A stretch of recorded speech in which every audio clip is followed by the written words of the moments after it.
Hi, I'm Katie Steckles. And I'm Peter Rowlett. Hi, Katie. What's today's mathematical object?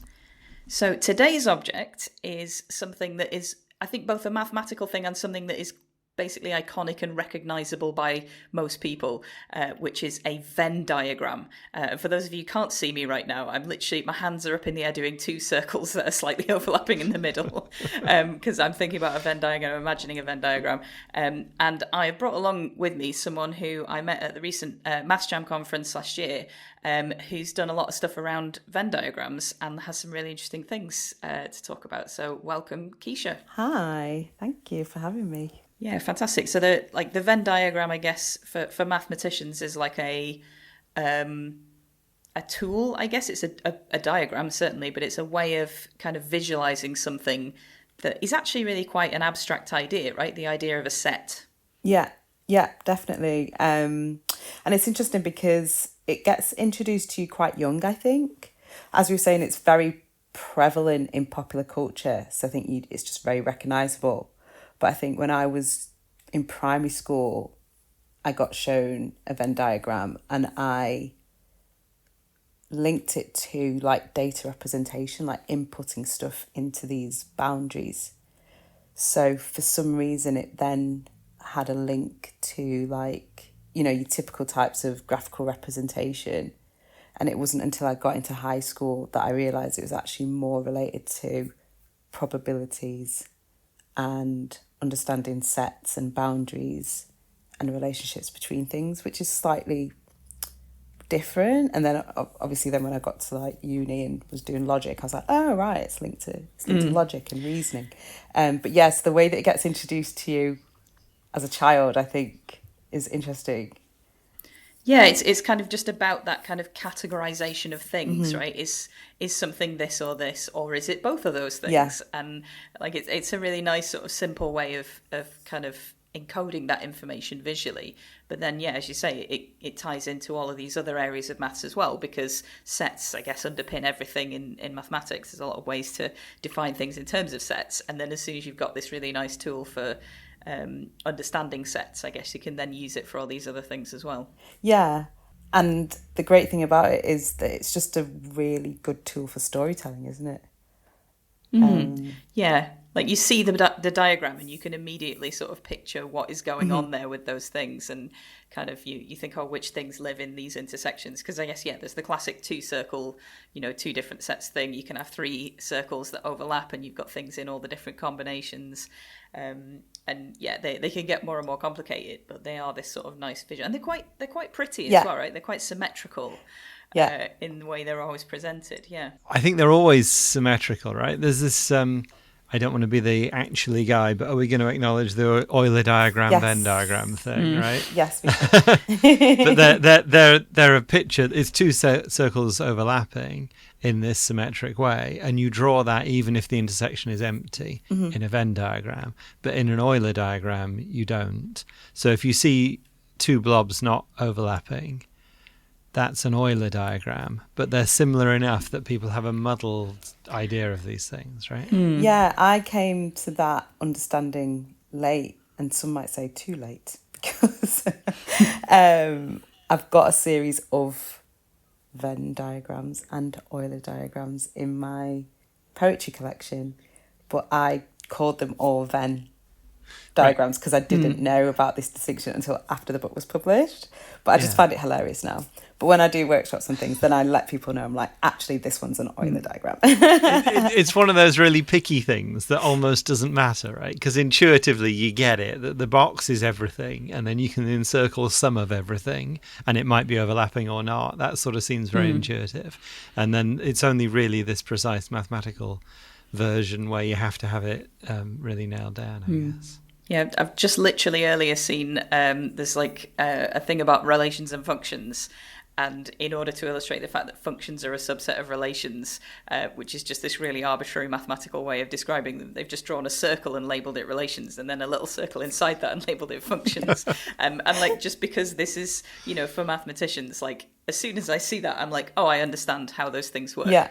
And you could do the same thing for anything, like, fruits and oranges or whatever, that, this thing is a subset of this thing, and everything that's in this smaller set is definitely one of the things in the larger set, but, not necessarily everything. And I feel like the Euler diagram format gives you a lot more flexibility in sort of how you can describe this sort of thing. I guess the Venn diagram is partly for the situation where you want to acknowledge that every possible combination might exist, yes, even if it doesn't, and you can kind of colour one in if there isn't anything in it, or whatever the official way is. But certainly when you've got the three-way overlap, it's kind of, there are a lot of different things that can be there or not there, and if you want to sort of check all of them and treat all of those cases, it's a useful way of visualising it. Yeah, exactly. It feels like the Euler, as you said, has that flexibility. You can be a bit more playful and expansive, whereas like the specificity of the Venn actually allows you to visualize some concepts that philosophically can feel quite complicated. So you can see the things that are paradoxical, or see the boundaries where you're like, there isn't anything that could actually go in that space, but we understand what that space is. Yeah, and there's almost that sort of the curiosity aspect of maths, where it's like, what would happen if, if we had this and this, but not this? Like, how would that work? And things that you haven't necessarily thought about will all be in there and be represented. So you can kind of go looking for them. Yeah, yeah. And as we said before, it's nice to look at. I think that's important. And that's why I was like, oh, can I throw these other things in the mix?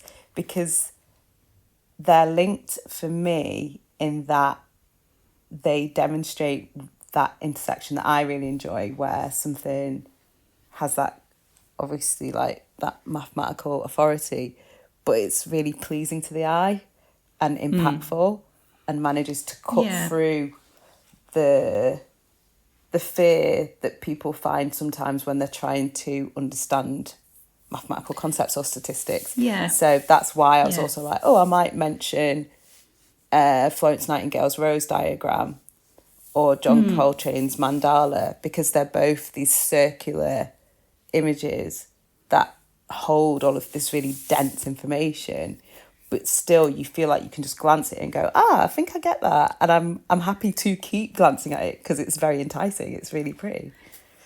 Yeah, so the Rose diagram, I guess, if people haven't seen that, is like this sort of almost like a precursor to the pie chart, I guess, that it's got kind of, is it like the months of the year going around? And it kind of shows how much disease was occurring in the different parts of the year and how that changed over the year. And it was one of the really early and nice ways that kind of a mathematical visualization helped to sort of make a point, I guess, that people who were sort of being told, oh, this is a problem and it's bad, and they were just like, oh, I guess we should do something. But then as soon as you see it kind of laid out like that in a really visible way, that like, actually, as soon as we did this, these numbers suddenly dropped massively. Like it was obviously related to this thing that we did, that was enough to convince people to, I believe it was some kind of hygiene development that she proposed. But yeah, I mean, so the mandala that you mentioned, that's a really interesting one, because I hadn't necessarily seen that before. But I guess a mandala in general is just any kind of circular design, right? It's like a nice circular thing. Did we do a podcast about the mandala previously, Peter? I think we did, Hannah. actually. Yeah, Hannah Ayub, who does lots of scientific illustration stuff, sweet. But also lots of mandalas from her own kind of background. Yeah. She talked about mandalas and the symmetries and that kind of thing. It's very nice. But yeah, this is, I guess it's related to, there's a thing called the circle of fifths in music, where you can position the different keys for different musical, I've forgotten my grade 5 theory, it was so long ago. But you can position them around a circle, essentially, because you can go one way and you add more sharps, you go the other way and you add more flats, and the keys are sort of related in a nice pattern. Like it's one of those sort of nice mathematical structures that's there sitting behind music. But this was kind of a visualization that John Coltrane did. Yeah, so I love encountering these circular manipulations, I suppose, of like really big mathematical concepts. I just keep finding myself just being drawn to them. Yeah. Well, I think the thing about the Venn diagram, like, as you say, because it's so sort of familiar and recognizable, it's often like almost used as like a fun thing, right? People use it to kind of make jokes about things and say, people say like, oh, the Venn diagram of this thing and this thing is just a circle because these two circles fully overlap. And obviously, again, that expresses a misunderstanding of the term Venn diagram. But, you get what the person's trying to say. And like, because my understanding from what you were saying at Mass Jam last year is that you got really into it from the Venn That Tune website, which I remember seeing all of those kicking around. It's just like a musical, a way of doing puns on music using Venn diagrams. It's so fun. It really is, yes. You just take any song and see if you can turn it into a Venn. And you don't realise how satisfying it is until you go down that rabbit hole. Yeah, and again, I guess that some of them are Euler diagrams as well, right? But and other sorts, I think. But the one on the cover there are three on the cover of Venn That Tune. There are three circles, and one circle is males, the other one is my siblings, and the third one is things that are heavy. And then the appropriate segment is highlighted to indicate a cross section of males and my siblings, but not things that are heavy. As in he ain't heavy, he's my brother. It's little jokes like that, but the idea of the book is that you look through. I remember I reviewed it when it came out, and I just basically sat on it. I had to get a train from Greenwich up to somewhere north east of London. I was sort of going between two universities to give talks, and I just sat on a tube giggling away for like an hour. I can't remember, a really long journey. This is the kind of thing where you have things that people do, things that are done for you, and in the middle is things that Bryan Adams does. Right. Yeah. It's it's taking, I guess, like all of these sort of like English words and phrases that we use that use language around like sets and categories and things that belong with certain other things, and kind of finding ways to express those visually. It's just so nice. Yeah, it really is. And I think that's why I kind of took to it as a poet, because the way that I approach my poetry is from a very formal position. So I always like to think about the construction, what's the experience, what's the thing underneath. So I don't just linger on like the wording or like line breaks. Those things are interesting to me. But I've found that as I've continued on my career of being a page poet, that I'm really interested in just like the logic behind it, the rationale, and how you like display that on the page. And because I have a background in mathematics, I've found kind of embedding logic and these diagrams and other types of things into my work to just be super, super fun. And managed to get people who have come up to me and said, I hate maths and you've made me like maths, or like you've made me engage with these things that I don't like to engage with. Or they've found like a graph emotional, and it's like, oh, I didn't think that I could do that. Yeah. Oh, well, that's wonderful. It's partly it's about kind of expanding what people's concept of maths is, right? Because if they're sat there thinking, oh, it's all about adding up numbers and doing calculations, and then you show them this really kind of mathematical representation of something that is a concept that's familiar to them, that's going to really kind of nudge those barriers in their brain about what is maths and what isn't, I guess. Yeah, and it's really great as a teaching tool as well, particularly, as I was saying, for people who do feel like maths isn't for them or that they don't understand it, by saying to them, this is a tool for you to tell a story, or like we were just saying, this turn it into a song. All of a sudden they start to do quite complicated things, but without realising it. And then you get to just go through it afterwards and go, there was logic to what you were doing. You created a boundary here and then you used this and you put that in there. Like, you actually do understand these things. It's just you've not been given the opportunity or the motivation beforehand. Oh, I was just going to say, in the notes you've got an example of Venn as a storyteller, and you've veered towards that. I wondered if you wanted to share that. Oh, it's just because when I was really getting into this, it was just before lockdown actually. So I'd already published my book, and then I was just focusing purely on the Venn and Euler poems. And then I was being encouraged to turn those into performances. So I was like, okay, what's going on with these pieces? They're obviously circular. I'm going to use my loop pedal. I'm going to explore like looped sounds. I was going to bring in a visual artist to be like creating Venns whilst I was performing and things like that. So I was reading up about Venn diagrams. So obviously I needed to read John Venn's book, which is called The Logic of Chance. And just the title, I was like, oh, this sounds very poetic. So I went into his background and realised that he has a background like as a priest, and he advocated for women's rights and stuff. So I was like, oh, this is going to be cool, like reading this. So what I enjoyed was that the tone of the book just feels very like conversational, and there's loads of little moments and stories and things in there, and the things that he chooses to use in examples. And on page 157 in the footnote, he just tells this little story about how he was trying to convince this woman about her fears of like accidents, the potential of accidents happening. And he was trying to explain to her statistically the probability, the likelihood of these things that she was worried about happening. But yeah, I just love that you have these moments where he's talking about, you know, the development of his ideas to create the Venn diagram, but it's so anecdotal, and it's very pedestrian is a word that I like to use. So that's what I was kind of getting at there, in that he comes across to me clearly as someone who is a storyteller, and he went on this endeavour to create his diagram to just communicate with people the mathematical concepts that he understands, but understanding that they need to be told as stories, if that makes sense. Cool. Yeah. I just went on a big waffle there. Did you want me to read the little footnote, or? Yeah. Okay.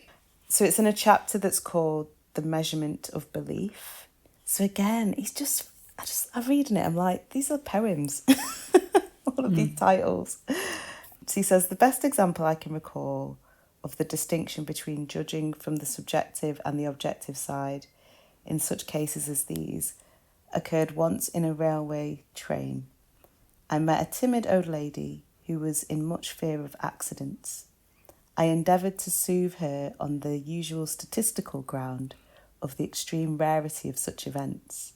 She listened patiently and then replied, yes, sir, that is all very well, but I don't see how the real danger will be a bit the less because I don't believe in it. So I think in that chapter, he was kind of just talking about, even when you was demonstrate to someone, you know, or be trying to explain to someone, you know, you're scared of this thing and the likelihood of it happening, but it doesn't matter because of what they believe. Like, you can't quantify that.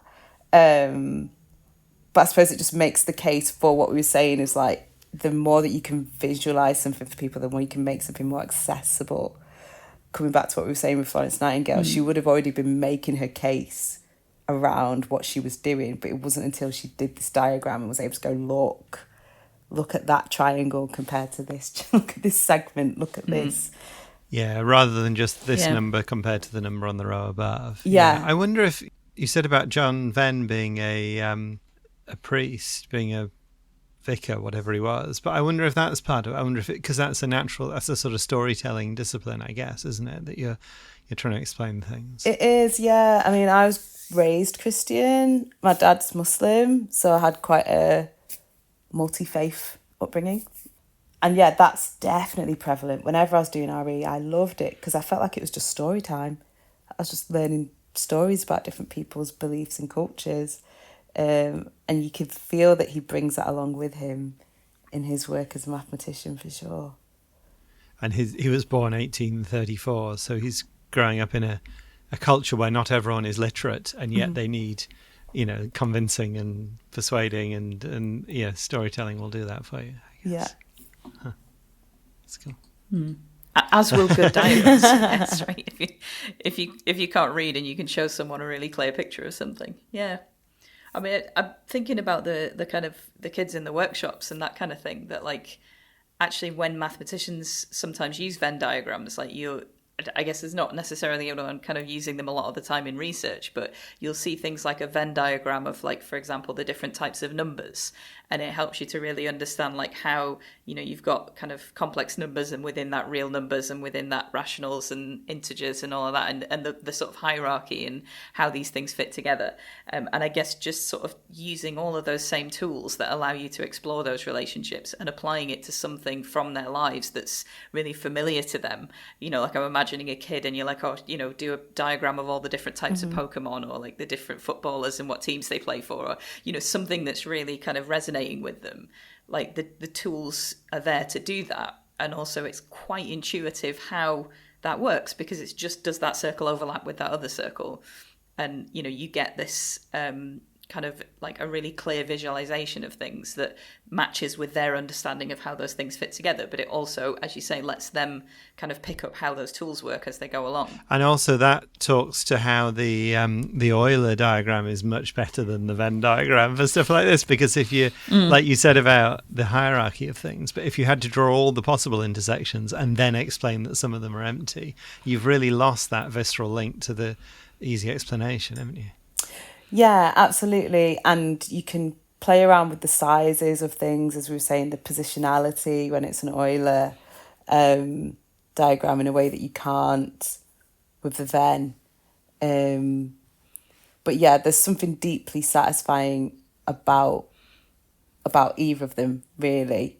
I was just thinking then, Katie, when you were talking about when you're working with children doing it, it's so similar to when you just have them on a mat with like bricks, and you know, you can imagine like some Lego pieces and you're just getting them to separate like colours or shapes and things.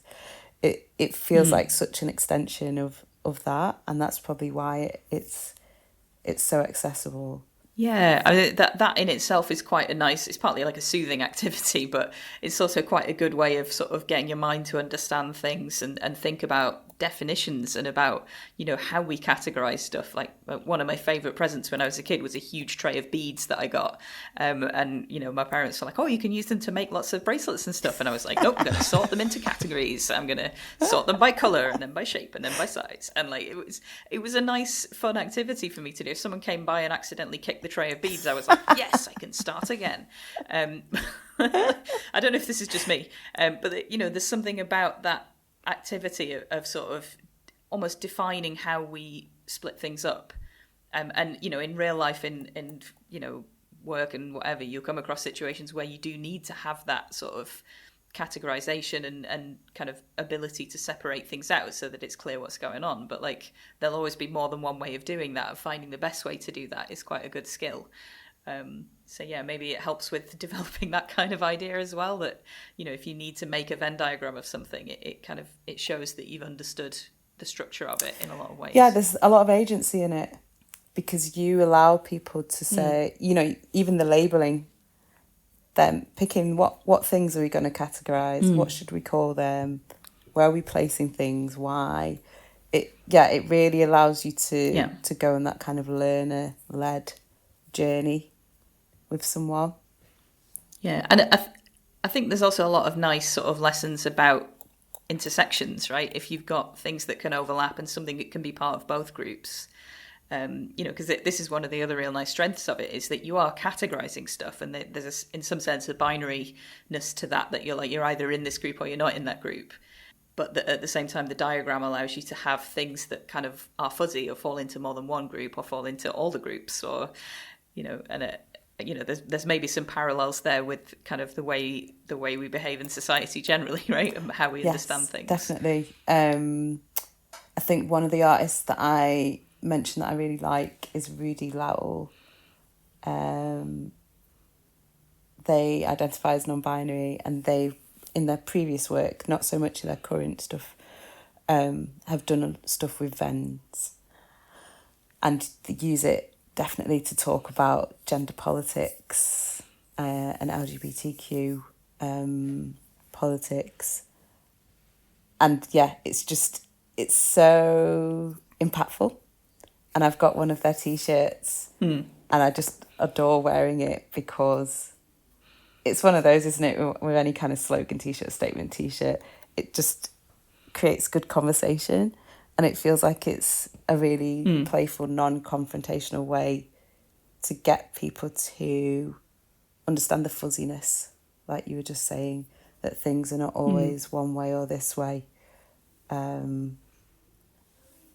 Yeah, and I guess also intersectionality, right, is literally what this is called in, people who are thinking about this stuff. I can't remember who the artist was, but there was someone who did a series of mathematicians for different concepts, I guess, and they were all sort of things that are also a maths word, but actually are a thing that mathematicians can be in favour of. So it was things like representation, because that's the thing in maths. But but the symbol for a representation was in the middle of the sticker, but it was like mathematicians for representation, or for inclusivity, or I guess inclusion is the maths word. And one of them was intersectionality, because it is really important, right, to think about how things impact different people in different ways, and that if someone is in more than one of these categories where things are going to make their lives harder or different somehow, that like it's really important not to forget that. Absolutely. And that's something that I make an effort to do whenever I'm investigating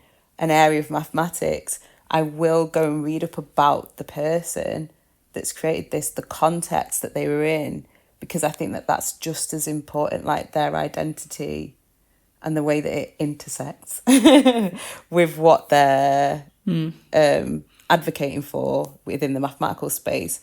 Those two things are not separate for me.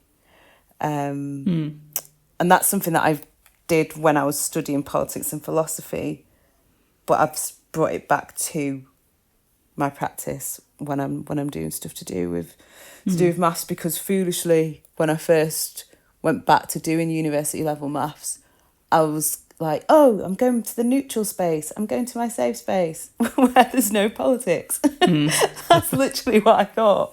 And then as I started to delve into it, I was like, oh, no, this isn't a neutral space. And that almost made me sad. And then I was like, no, actually, I like taking this approach, because, again, there's this misinterpretation of mathematics. I think that it's all abstract and esoteric and cerebral, but it's come from people and it's come from necessity. Like, I really enjoyed learning about Egyptian fractions and thinking about a mum probably splitting a piece of bread between 3 children.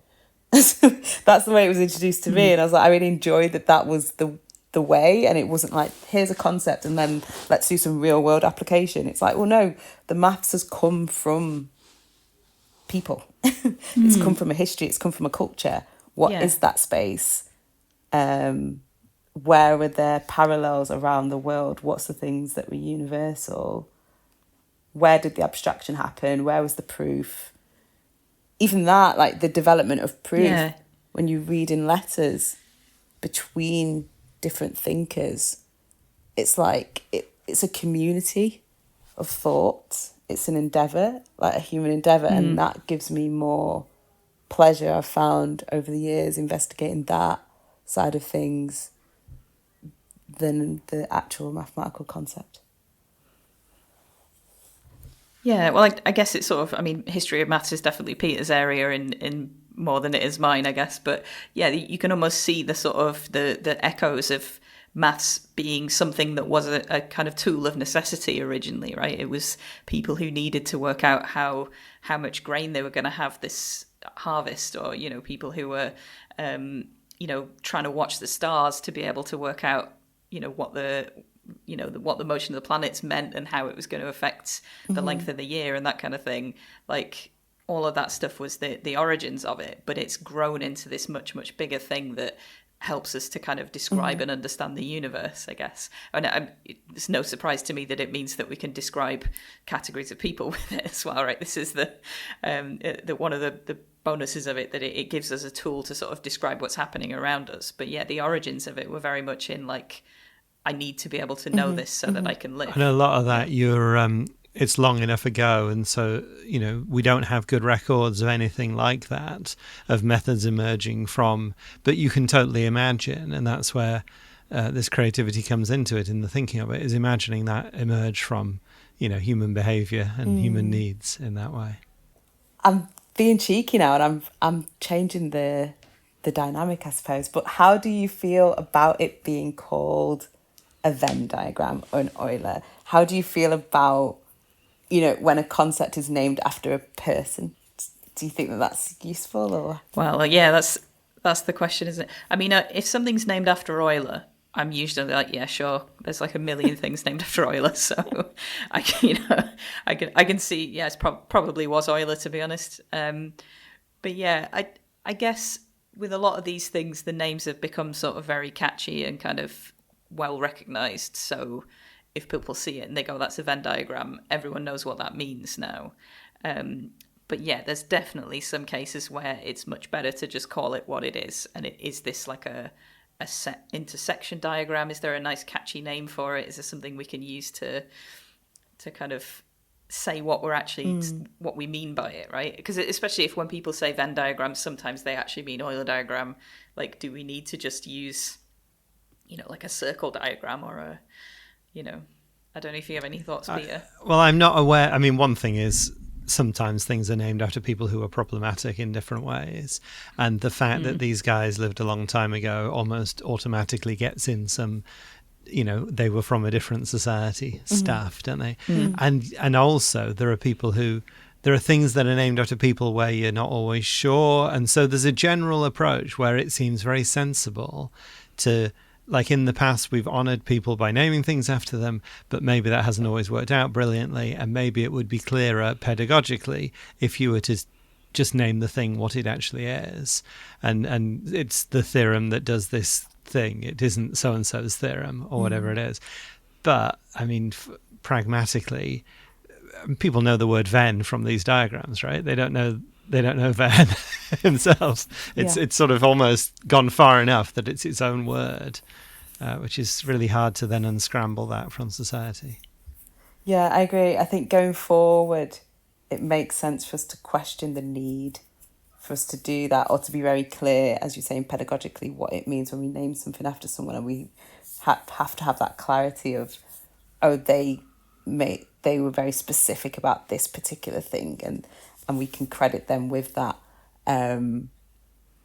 Otherwise, it does become problematic, and I suppose it makes a statement around knowledge and who gets to own it, and why we need to attribute it to a particular person. I found it really poignant the other day. I was having a conversation with my niece, who is adorable. She's 7, and she's just at that age where they're just curious, just boundlessly curious. And I can't even remember what she'd come up with, but she'd come up with something. So I was like, what should we call this concept that you've just developed with me? Like, should we name it after you? And then she was just like, oh, no. And I loved that she said that. She was like, oh, no, I don't want it to be called after me. It shouldn't have my name on it. And I was like, what should we call it? And she gave it a different name, but she was so selfless about it. One thing I find fascinating, because I teach undergraduate mathematics, and undergraduates often think that people are naming these things after themselves. Yes. So you go, aha, I have invented so-and-so's theorem, and I am so-and-so. And it's just not what happens. But and then I think about a lot of these historic ones. You think, well, why are we naming it after this person who then invested in the slave trade or whatever it is? But then you think, like, there are people I know who have things named after them. And so one example is like David Singmaster. David Singmaster's lovely. Everybody loves David Singmaster. We call the Rubik's Cube moves Singmaster notation, because he came up with that. And isn't it a lovely way to honour this nice bloke who did this nice thing? Yeah. And you can see the two ends of that have to meet in the middle somewhere, where you sort of like, are we going to name it after people? And if so, we're not going to do this nice thing of acknowledging that person. Or, I mean, mathematics is terrible for sort of citations is one of the things. Because I teach history of maths to maths undergraduates, and trying to get them to understand that you need to tell me where this piece of information came from. And I know that we never do that. Somebody will just say, here's an algorithm for doing this operation, or here's a theorem or whatever. And they never say, here's where that came from, unless it's named after a person. Yeah, but even if it is named after a person, we often don't acknowledge who came up with it. Right, so yeah. people will be like, no one's ever said like, here's Pascal's triangle, which of course Yeah. was invented by the Chinese mathematician Yang Hui, Yeah, who was yeah. born, several hundred years before Pascal. Like it wasn't, it wasn't the originator of this idea that actually gets it named Yeah. after them. And it's depressingly often like the person who looks a bit like John Venn who gets things named after them, I guess. Yeah. With or without the beard, it's not. It's not the beard that you're picking on. No, I tend to say this with so I have a few things in schools talks and things, but I tend to say we have this bad habit of naming things after the first European to study them to try and shorthand that process. But yeah, you're right, that it gets you around all that problematic stuff as well, that kind of lost origins of things, or just that they're named after the wrong person, because there are examples where, like Stokes' theorem is called Stokes' theorem because a whole generation of mathematicians grew up knowing it because Stokes kept putting it on the examination paper at Cambridge. That theorem that Stokes keeps using in the thing. But the original the origin of it was I think it might have been Kelvin, wrote to Stokes and said, look at this great thing I've come up with. And Stokes liked it so much that he used it a lot, and then it gets named after Stokes. And I don't suppose Stokes is out there going, look at me, I've invented Stokes' theorem. It's just not how the thing develops. But I can totally see that it emerges from saying, Bill's come up with this cool thing that we all like. Oh yeah, Bill's thing. And you just end up naming it after the person as a sort of shorthand, don't you? Yeah, well, the Wikipedia page for the Venn diagram describes it as popularized by John Venn. Right. So, whether that was that he just found it and was like, oh, this is great, we should all use this, and started telling everyone about it, or if he was the first person to draw two overlapping circles and label the different parts, I guess is lost to history in some sense. I mean, it's like one of my favorite Peter anecdotes that Peter often tells is about Pythagoras, and the idea that Pythagoras, because it was so long ago, like we have some record, but we don't really know for sure that Pythagoras was actually a person. We know maybe there was a person called Pythagoras, but the cult was called the Pythagoreans. And Pete has previously said that we don't know for sure whether they were called the Pythagoreans because they all used to hang out at Pythagoras' bakery or whatever. And that, and that Pythagoras has now become the name of the person who this theorem is attributed to. But actually, we don't really 100% know for sure. Which I guess is the nature of history and time. But yeah, and particularly at that period, that he's basically a cult leader, and most of what we know about him is from people who were in that cult a couple of hundred years later. And so you just really have no idea who the original person was and how much that's been changed over time. I love that. Yeah. So now I'm just going to take away that Pythagoras is a cult baker.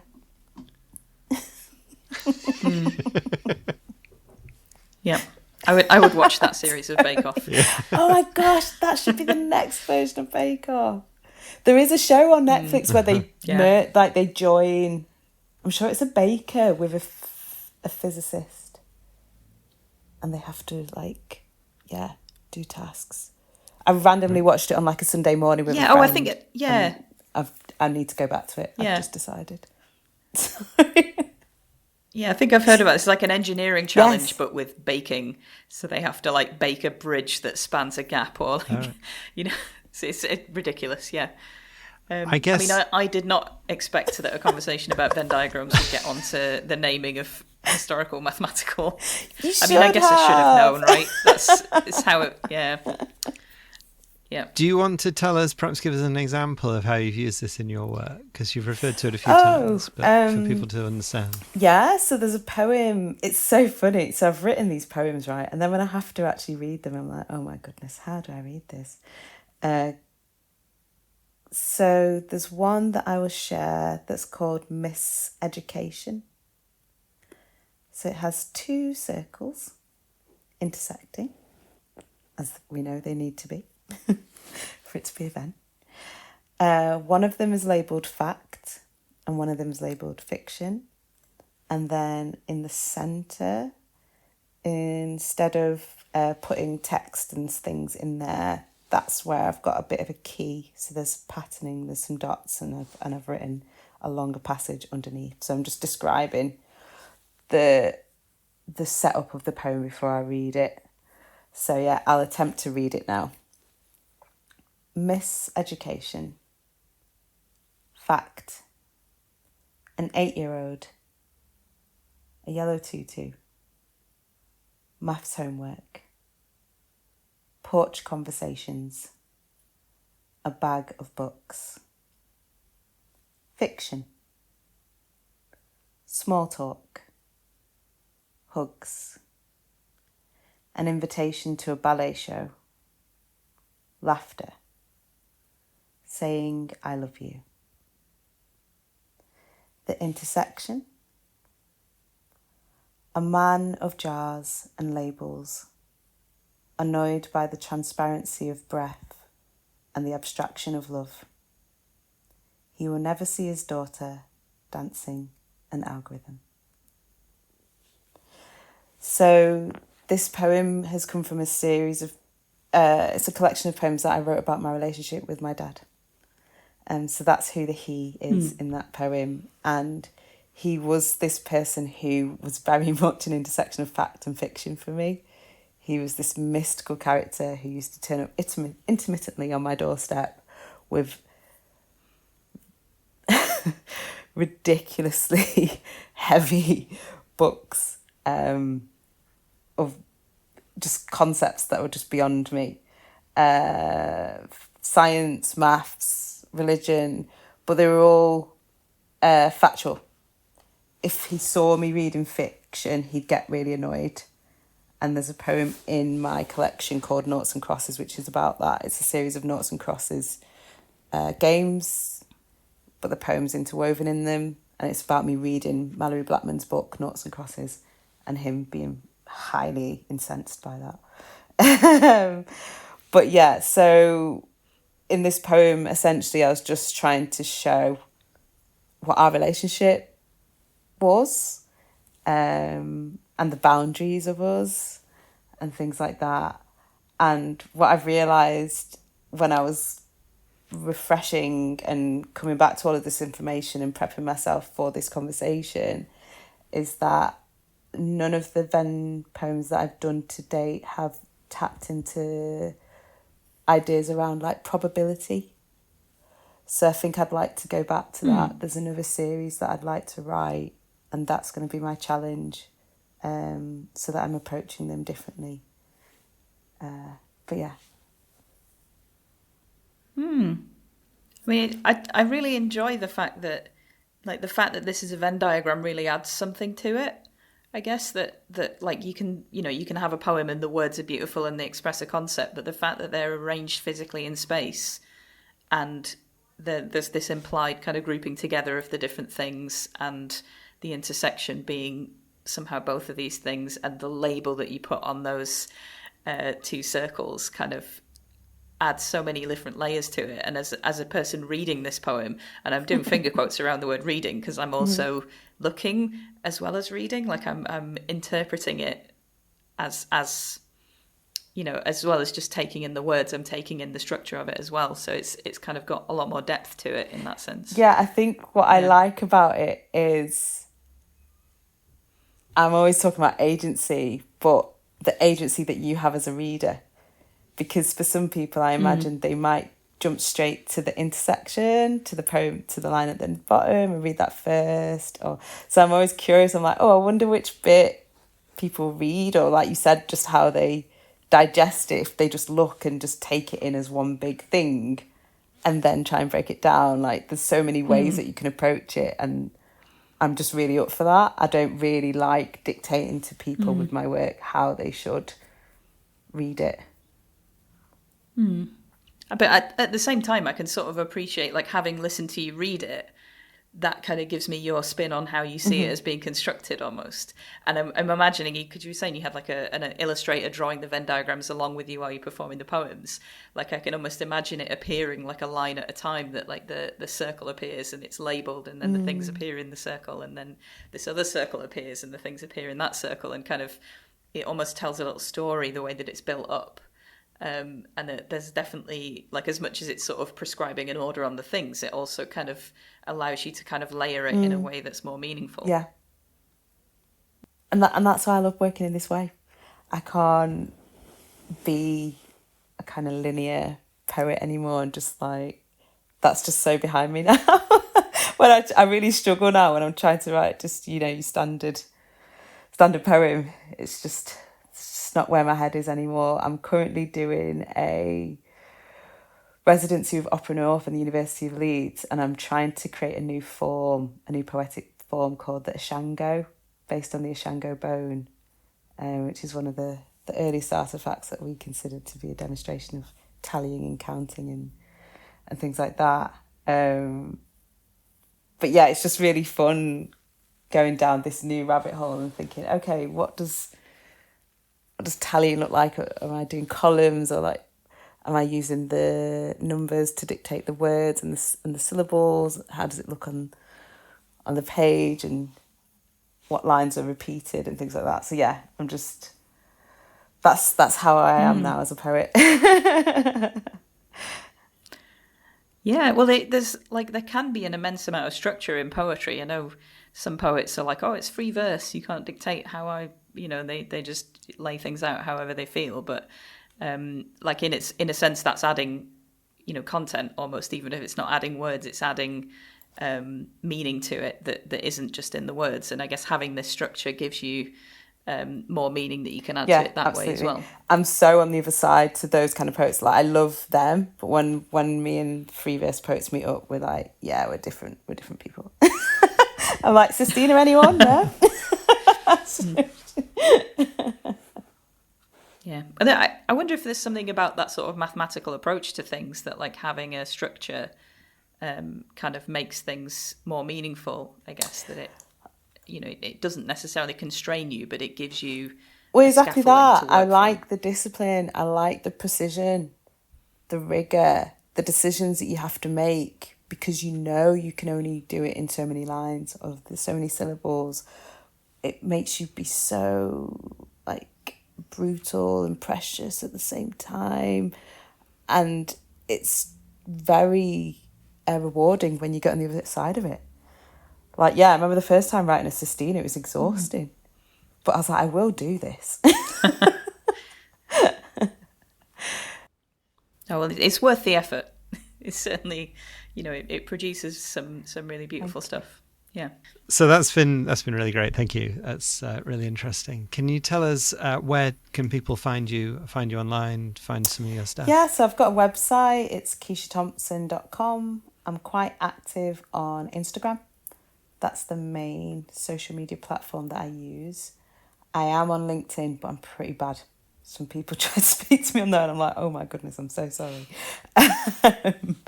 They're my main platforms. And for anyone that's interested in my books, I've got 2 now. The second one is like an origami book, if anyone's into that. You just go on my website and you can find it there. Brilliant. So we're also on the internet. I think probably the easiest thing is to search for either Katie Steckles or Peter Rowlett, and you'll find us on various different places, including kind of Mastodon, Blue Sky, etc. And we both blog at a website called aperiodical.com, where you can find more episodes of this podcast. And both Peter and I are involved in the Finite Group, which you can find at finitegroup.co.uk, which is a collective of maths people with a Discord server and monthly live streams that you can sign up for. And if you have any thoughts or suggestions, you can email us objects@aperiodical.com. The music is Funk Game Loop by Kevin MacLeod, licensed under Creative Commons.